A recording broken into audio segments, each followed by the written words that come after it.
as we're growing up, we have an emotional tap or mixer, and we learn to feel things in terms of being cold or hot.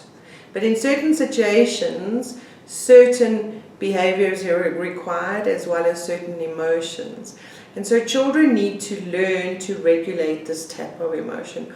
When can I act in a certain way and when can I not?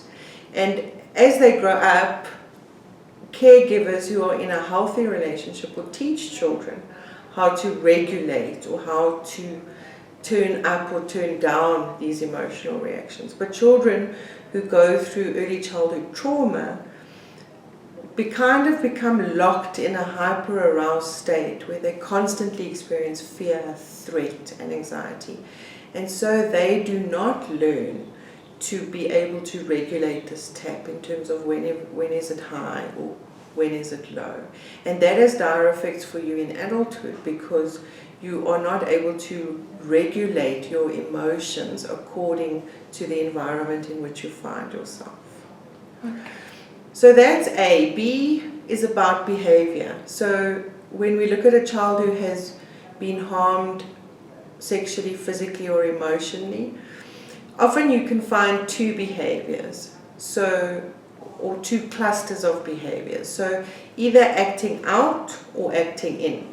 Children who act in will withdraw and usually regress. So they will appear to be an emotional age that's much younger to the expectation of their chronological or the actual physical age. So they might start thumb sucking, they might start bedwetting, they might find it difficult to separate from a loved one. And on the other side of the coin, you can find children who act out. So they become aggressive, rebellious, they start to display inappropriate sexual behaviors, they turn towards substances or drugs, they become truant, they lie or they steal, and they can even turn from victims to perpetrators, where they start to act out this behavior on other children. But overall, the behavior makes them vulnerable to being re-victimized. And then C is cognitions. So what happens to thinking, or thinking abilities? And there's a lot of literature that says that when a child is maltreated during the very vulnerable phase of childhood, that the brain actually does not develop as it should.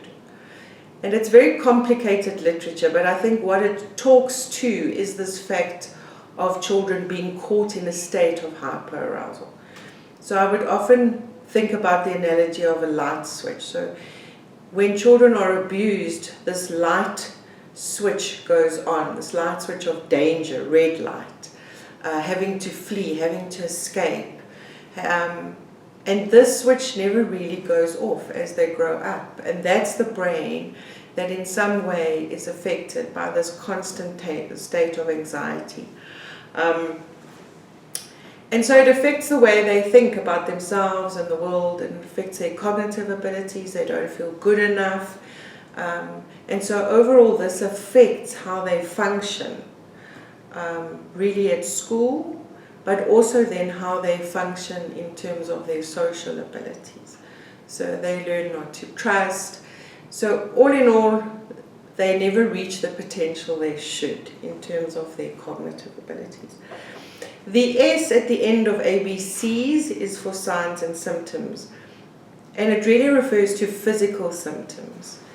And when you think of physical symptoms, there might be physical injury that you can visually see, but very often the symptoms point to things that we may be able to assist by referring to a doctor for medication or something. So it might be where they're not sleeping well or they're not eating well, but overarchingly it points to health difficulties and then also mental health difficulties.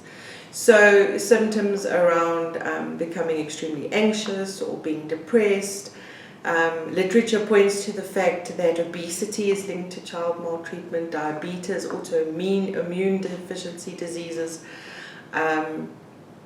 And then mental health difficulties. These children have long-term post-traumatic stress symptoms in terms of their hyperarousal, the light that goes on that can't come off.